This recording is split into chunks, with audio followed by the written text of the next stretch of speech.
Hi there, Jack Ma, the CEO of Alibaba.com.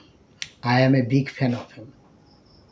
As a fan, I listen his motivational speech. It is very helpful for my English learning. In an important speech, he said, if we want to be successful, we have to work with smart people.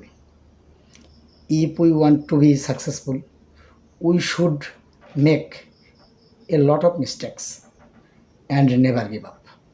A lot of people make mistakes and their problem is they give up. We never give up. We learn from our mistakes. As a new English learner, as a beginner, I will also make many mistakes. But I want to learn more from my mistakes. Keep in touch. See you until next time.